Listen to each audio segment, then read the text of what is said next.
Channel. आज हम translation into English सीखेंगे, ट्रांसलेट करना सीखेंगे। ठीक है, तो फिर स्टार्ट करते हैं। नंबर 1 एग्जाम्पल है, हम रोज़ाना अखबार पढ़ते हैं। हम रोज़ाना अखबार पढ़ते हैं। सब्जेक्ट क्या है हमारा, काम जो करता है वो क्या है हमारे पास, हम और अखबार। और काम किस पे हो रहा है, अखबार पे हो रहा है कि हम रोज़ाना क्या पढ़ते हैं, अखबार पढ़ते हैं। तो यहाँ पर हम और अखबार जो है सब्जेक्ट, हम जो है वो सब्जेक्ट हो गया और अखबार जो है वो ऑब्जेक्ट हो गया। अब यहाँ पर हम की इंग्लिश क्या होती है, वी रोज़ाना अखबार पढ़ते हैं। जो कोई भी एक्शन होता है, कोई भी काम होता है, उसको क्या हम बोलते हैं, वर्ब बोलते हैं। ठीक है, तो सब्जेक्ट आ गया, सब्जेक्ट के बाद आता है वर्ब। मैंने आपको बताया था कि सब्जेक्ट के बाद आता है वर्ब। वर्ब हमारे क्या है, पढ़ने को इंग्लिश में क्या कहते हैं, रीड, और अखबार को क्या बोलते हैं, न्यूज़पेपर। We read newspaper. वहाँ सेंटेंस में है हम रोज़ाना अखबार पढ़ते हैं, तो यहाँ पे आ जाएगा we read newspaper daily. We हमारा हो गया सब्जेक्ट, रीड हमारा हो गया वर्ब और न्यूज़पेपर हमारा हो गया ऑब्जेक्ट। ठीक है, नेक्स्ट एग्जांपल है कि लड़के शोर करते हैं। शोर कौन करता है, लड़के करते हैं। तो लड़के क्या हो गए, बॉयज़। लड़के क्या हो गए, बॉयज़ हो गए। The boys are noising. लड़के शोर करते हैं। ठीक है, कभी कभी ऐसा भी होता है कि सेंटेंस में हमारे पास सिर्फ सब्जेक्ट दिया होता है, ऑब्जेक्ट नहीं आता। तो यहाँ पे द बॉयज़ क्या है हमारा सब्जेक्ट है और नॉइजिंग क्या है हमारा वर्ब है, और आर भी हमारा वर्ब है। ठीक है, द बॉयज़ आर नॉइजिंग। थर्ड है, वो सुबह सवेरे उठते हैं। सुबह सवेरे कौन उठते हैं, वो उठते हैं। वो हमारा क्या हुआ, सब्जेक्ट हो गया। वो को हम क्या बोलते हैं इंग्लिश में, दे।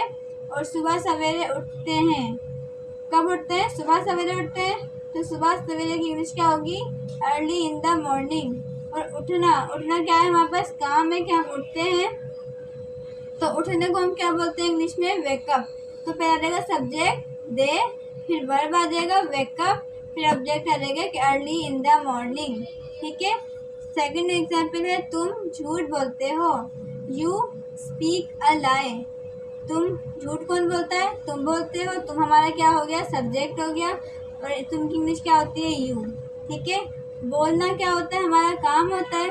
बोलने को हम इंग्लिश में क्या बोलते हैं, स्पीक। झूठ को हम क्या बोलते हैं, लाई। तो क्या हो जाएगा, सब्जेक्ट वर्ब और ऑब्जेक्ट, यू स्पीक अ लाई। ठीक है, वो बर्तन धोती है। तो बर्तन धोने का काम कौन कर रहा है, वो कर रही है। वो क्या हुई हमारी शी क्या हुई हमारी सब्जेक्ट में आ जाएगा। बर्तन धोना धोती है, तो धोने को इंग्लिश में क्या बोलते हैं, वॉशेस। ठीक है, काम क्या हो रहा है, बर्तन धो रही है। कि शी वॉशेस अ पॉट, वो बर्तन धो रही है। धोने का काम किस में हो रहा है, बर्तन पे हो रहा है। तो बर्तन हमारा क्या हो जाएगा, अ पॉट्स। ठीक है, नेक्स्ट एग्जाम्पल है, वो खत लिखती है। वो खत लिखती है, शी राइट्स अ लेटर। वो जो है वो हमारा सब्जेक्ट हो जाएगा, खत हमारा ऑब्जेक्ट हो जाएगा, और लिखना हमारे पास एक वर्ब है जो हमने दिया कि she writes a letter. Writes हमारा क्या हो गया, वर्ब हो गया। बच्चे क्रिकेट खेलते हैं। बच्चे जो होगा वो हमारा सब्जेक्ट हो गया, क्रिकेट हमारा हो गया ऑब्जेक्ट। खेलना एक काम है, तो खेलना हमारा क्या हो गया, प्ले। कि चिल्ड्रन प्ले क्रिकेट, बच्चे क्रिकेट खेलते हैं। तो स्टूडेंट्स, आई होप सो आपको इंग्लिश ग्रामर आज की ट्रांसलेशन समझ आई होगी।